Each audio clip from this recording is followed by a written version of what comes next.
Assalamualaikum warahmatullahi wabarakatuh. Berikut ini kami akan mempresentasikan pengantar teknologi informasi dengan tema Internet, Etika dan Dampak Sosial Teknologi Informasi. Terlebih lagi pada tahun ini tercatat hampir semua aktivitas dilakukan melalui internet. Pertama-tama perkenalkan kami kelompok 1 yang terdiri dari 1. Sri Joko, saya sendiri, 2. Aditya Siswoyo Nugroho, 3. Nuzbatunisa, 4. Nur Alindra Hermawan, dan yang kelima Alex Suryowibowo. Untuk tema kali ini yaitu peranan IS dan IT dalam organisasi. Yang pertama adalah otomatisasi tugas manual untuk meningkatkan produktivitas. Misalnya sistem manajemen inventaris yang otomatis mencatat pengurangan stok saat barang terjual atau menggantikan pencatatan manual. Yang kedua itu menggunakan perangkat lunak seperti robotic process automation untuk memproses faktur atau entry data secara otomatis. Kemudian penyedia infrastruktur teknologi seperti jaringan, server, dan perangkat lunak.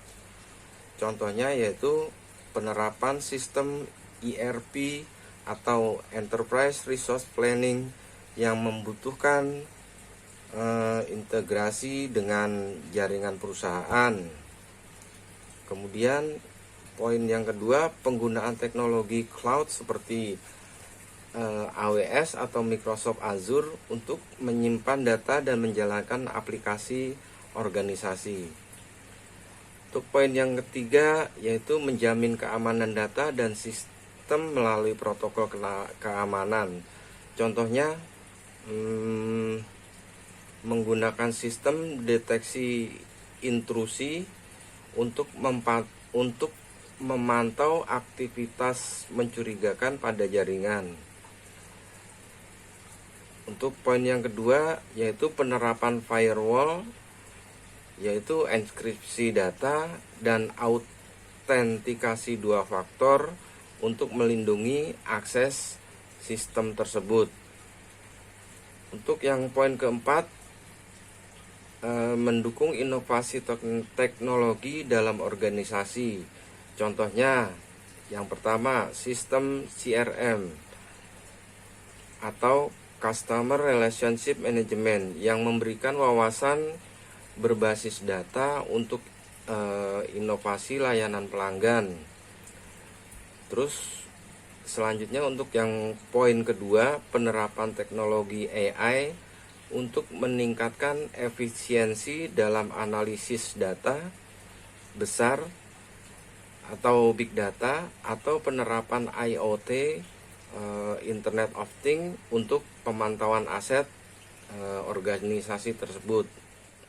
Fungsi dan peranan membantu pengambil keputusan berbasis data, meningkatkan efisien proses bisnis, mendukung komunikasi dan kolaborasi internal, memberikan analisis dan wawasan melalui bisnis intelijen, otomatisasi tugas manual untuk meningkatkan produktivitas, menyediakan infrastruktur teknologi seperti jaringan, server, dan perangkat lunak, menjamin keamanan dan sistem melalui protokol keamanan, mendukung inovasi teknologi dan organisasi.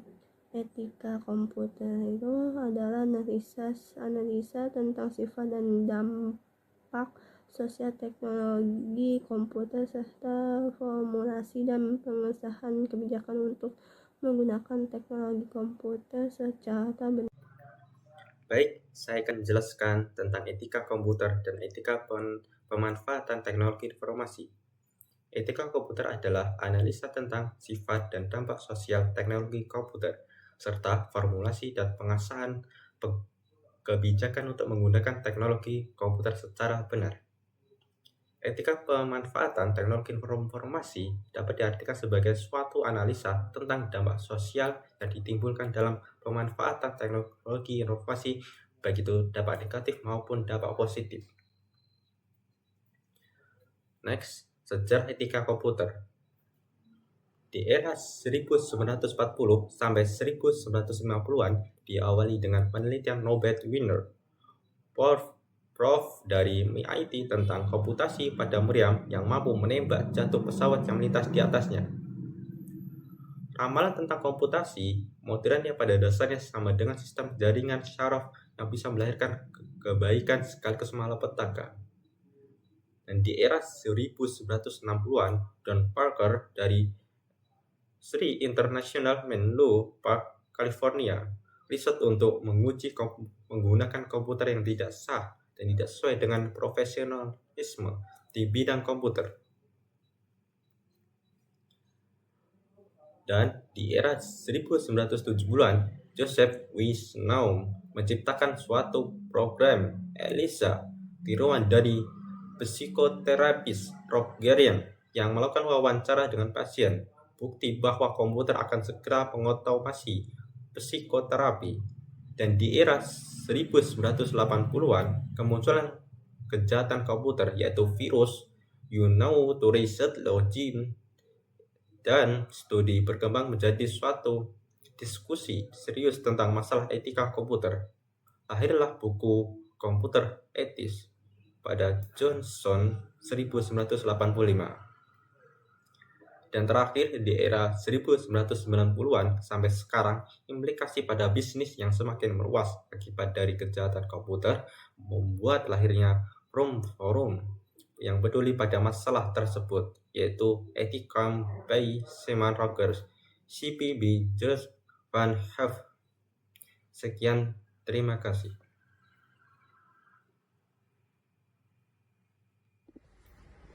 Tokoh-tokoh pelopor etika komputer. Pada tahun 1950-an, Norbert Wiener, 1960-an, Don Parker dari SRI International Menlo Park, California, 1970-an, J. Weizenbaum Walter Manner, 1980-an, James Moore dari Dartmouth College, 1990-an sampai sekarang, Donald Gottenbaum, Kate Miller, Simon Rogerson, Diana Martin. Dampak sosial teknologi informasi. Dampak sosial informatika dilihat dari sisi positif. Pertama, aktivitas keseharian. Kini kita dapat berbelanja, metode pembayaran, membaca berita, berkomunikasi dengan saudara, dan mengurus keuangan secara online dengan adanya teknologi Internet of Things atau IoT. 2. Pendidikan berbasis e-learning. E-learning menjadi solusi saat pandemi COVID-19. Pembelajaran daring melibatkan interaksi siswa guru melalui video conference, materi dalam bentuk video, e-books, dan forum diskusi. Siswa berpartisipasi dalam kuis daring dan tugas daring, serta berkolaborasi dengan forum diskusi. 3. Kesehatan. Telemedicine memungkinkan kita berkonsultasi dengan dokter secara virtual, menerima resep obat, dan obat diantarkan ke rumah. Pembayaran dilakukan secara online. 4. Perdagangan atau e-commerce. Saat ini, banyak brand e-commerce seperti yang menjadi pasar virtual favorit untuk berbelanja bagi banyak orang. Barang bisa berupa fisik atau digital dengan pembayaran melalui e-payment. Untuk daerah dengan akses internet terbatas, kolaborasi dengan penyedia layanan internet lokal bisa dikembangkan. 5. Pekerjaan. Kemajuan informatika menciptakan lapangan kerja baru dalam pengembangan web, aplikasi, pemrograman, analisis data, dan pengerjaan lainnya yang dapat dilakukan di rumah.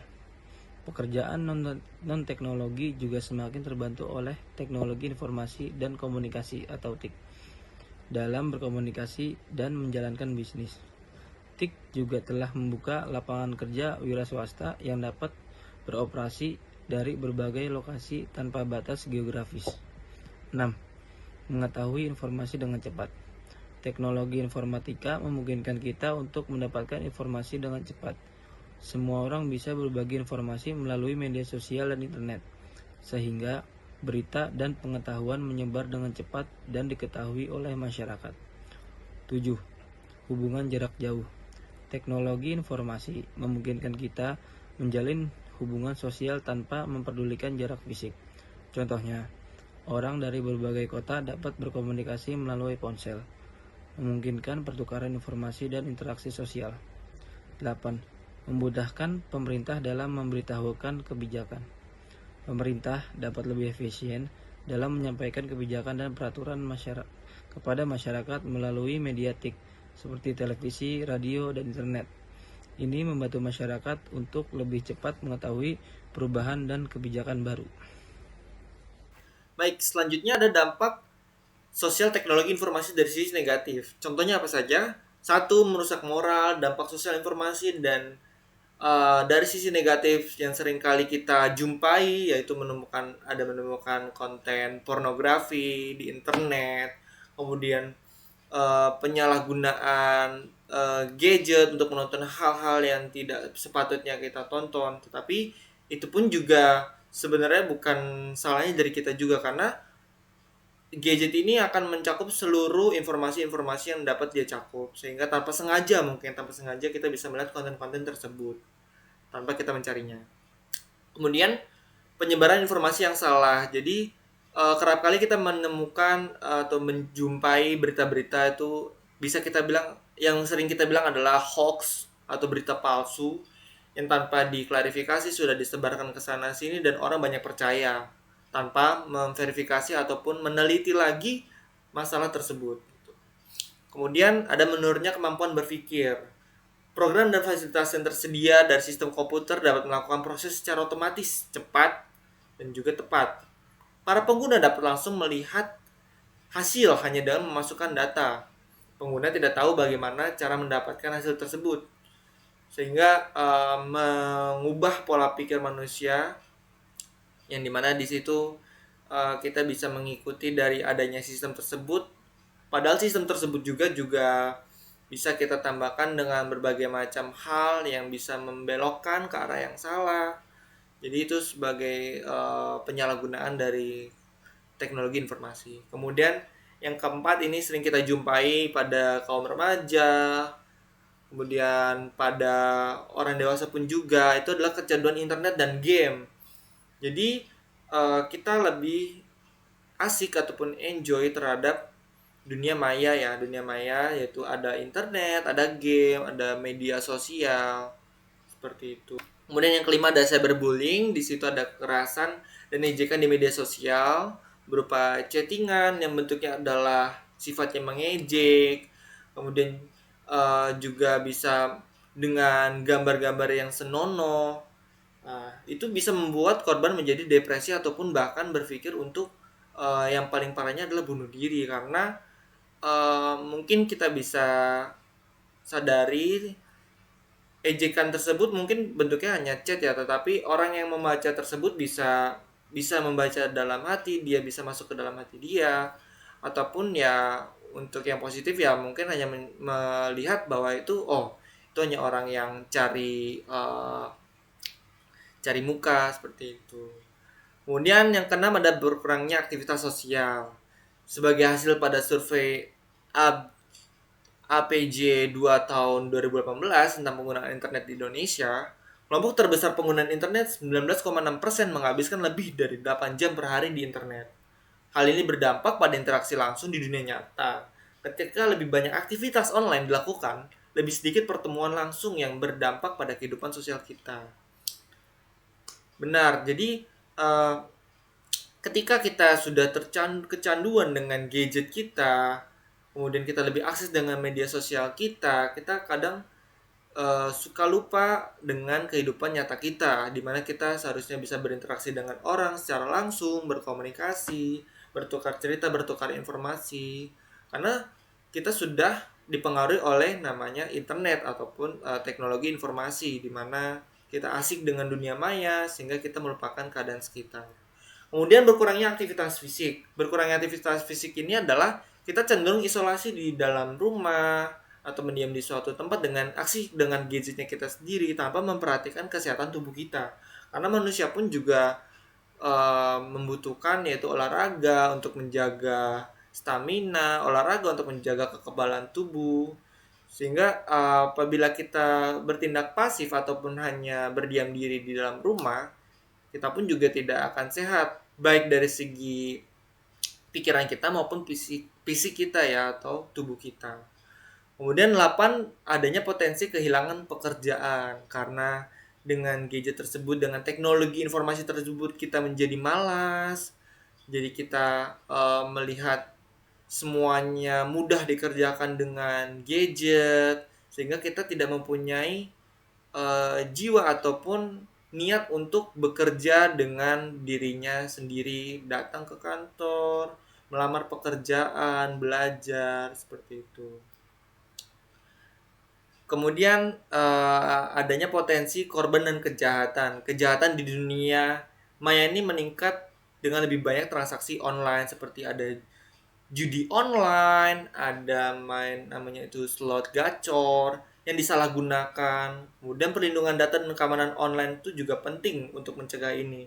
Karena dari situs-situs tersebut tanpa kita sadari itu bisa dari sisi orang yang membuat perangkat lunak tersebut atau membuat aplikasi tersebut bisa mencuri data kita tanpa kita sadari. Seperti itu.